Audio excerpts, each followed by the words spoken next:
Good morning, good afternoon, and good evening, everybody. Thank you for tuning into another Supatease video. And something has happened that I didn't actually expect to see happen, given that 10.2 had such a huge volume of changes for the game. I didn't expect that we would be getting any current patch tuning passes, but we in fact are. There were some specializations currently struggling in 10.1.7, and these changes aim to alleviate a little bit of that struggle and may get you interested in checking these specializations out if you were otherwise kind of like writing them off and not considering them at all. Now, of course, if you want to stay up to date with changes like this, educational, entertaining content, smash that subscribe button. Not to mention, maybe you've checked out of World of Warcraft at this point, but updates like this are a great way to keep tabs on the game if it's potentially going to pique your interest in the future. So I do recommend hitting the subscribe button, and your support is greatly appreciated in my long-term goal of getting to 100,000 subscribers. But let's start talking about the changes and what is going on.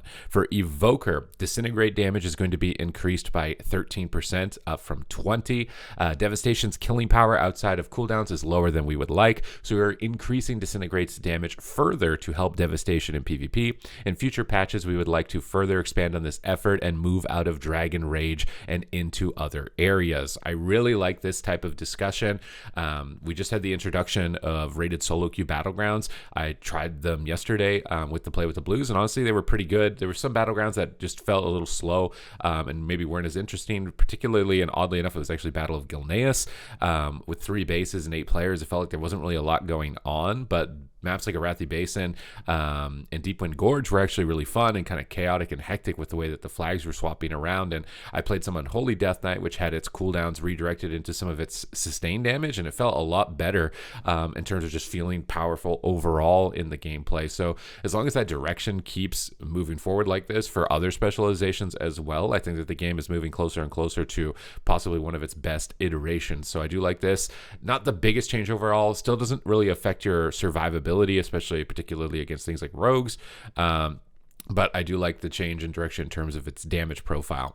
Discipline Priest is going to be receiving a 20% buff to its penance healing. Now, Discipline Priest, although it's, an underperformer right now, I would say, maybe the worst healer, honestly, especially when it comes to solo shuffle, it's the most fun. It's still the most fun. I like the way that it balances, the way that it does damage. It's getting a massive rework in 10.2 with completely new updated spells. You're getting ultimate penance, which flies up in the air and just shoots a bunch of penances out, which is really cool. And they're consolidating a lot of your spells so that you're gonna have less keybind bloat, and it actually looks like it's gonna be spectacular in that patch. This seems to be more or less kind of like a band-aid assistance to try and get you to more of a competitive level, especially given what has happened to Restoration Druid in this recent patch.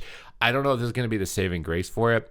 This might give you a nice little bit of heal recovery on a single target, and maybe penance is going to be used only for healing, given the fact that it's being buffed by 20%, but it is lowering the viability of atonement builds, which I don't particularly like, because again, it's making the healing penance seem like a more obvious choice than it would be to use it for doing damage, and Discipline's Priest's main focus is doing damage. So I honestly would have preferred to see something different for this one here when it comes to throughput for Discipline, but it's better than nothing. It's definitely better than nothing.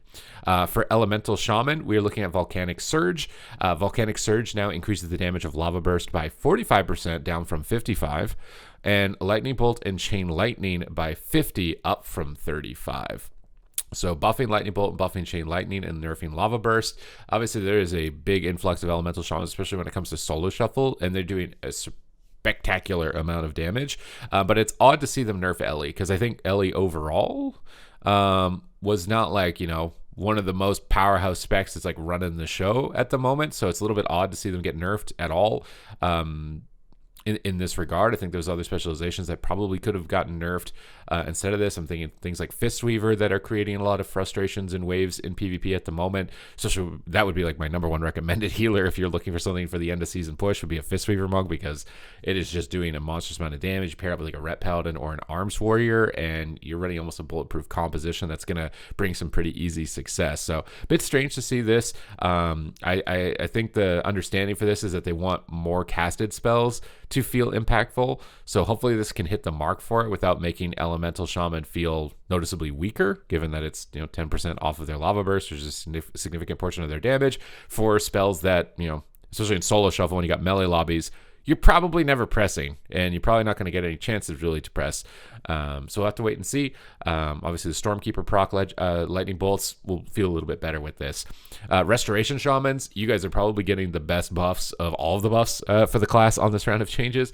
Your Riptide is getting a 15% healing increase, and your Healing Stream Totem is getting a 10% healing increase. And there's been a large outcry from Restoration Shaman, especially in Solo Shuffle, and it's understandable with current, Holy Paladin and Resto Druid and even Preservation Evoker to some extent, with how powerful their throughput is, where you just feel like you can't keep up. Your healing is just not keeping up, not keeping pace. This type of change should definitely help you. It's targeting really high priority spells that are super impactful in PvP. This is what I was honestly kind of expecting for Discipline, if not even more atonement healing buffs. To try and incorporate that gameplay a little bit more. Maybe remove those atonement buffs in 10.2 if it's not necessary with all the other changes that's coming in. Because the penance change, I don't think is going to be as impactful as something like this was for Restoration Shaman, unfortunately. But this is definitely getting me, previously I was telling people like, yeah, you might want to avoid Resto Shaman. Now it might be worth your time jumping into it. For Affliction Warlock, you're looking at a 35% damage increase to the backlash of Dispelling Unstable Affliction. Unfortunately, main mechanics like Feign Death, that's not going away until 10.2. And things like Phase Shift Dispel, so priests can use Fade with an Honor talent and press Dispel, and they're just immune to the damage and the silence effect of the Unstable Affliction. It's kind of these mechanics that completely ignore the damage backlash anyways that really make it frustrating to play Unstable Affliction at the moment. Now, this does affect every other healer that's spam dispelling you, which they do spam dispel you. So it is nice to get that in that regard. And maybe this is going to be more threatening to Demon Hunters as well with Reverse Magic, or even Holy Paladins who try and Aura Mastery and Dispel, or Shamans who try and Spirit Walker's Grace and Dispel. Hopefully it's going to be a little bit more threatening, especially for the spam dispel. But I think you're probably still going to be pretty frustrated in this patch with Hunters, Feign Deathing, and with Priests, and especially because Holy Priest is so popular at the moment. I feel like I see a priest in almost every lobby, that you're probably not going to feel it that much in that regard. So seems like they went with the route in terms of buffing the weaker specs. Would have liked to seen a couple little bit, different tweaks here for Discipline or Affliction. Ellie Change kind of seems a little bit random, honestly. Resto Shaman buff looks really good. Evoker buff seems really good to me as well. But they didn't actually nerf anything. So, just trying to bring up the weak as opposed to culling down the strong, it seems like, in this update. I like this type of direction in terms of this developer's note. Hopefully this continues to be the case moving forward with future changes. Perhaps we'll see even more next week, depending on the results of this, because my expectation is that Discipline Priest will just feel really crappy with these buffs to Resto Shaman compared to every other healer, especially in Solo Shuffle. This is going to be the hard mode healer if you're really looking for a challenge, I think, even with this 20% healing buff onto their penance and with those mechanics that I just described for Affliction. Probably not going to see this pop up, unfortunately. So while I like the direction of this, I would have liked to see a bit more volume in terms of changes, but it is definitely better than nothing. Other than that, thank you very much for tuning into the video. I hope that you enjoyed it. It got you some detailed information, and I will see you in the next one.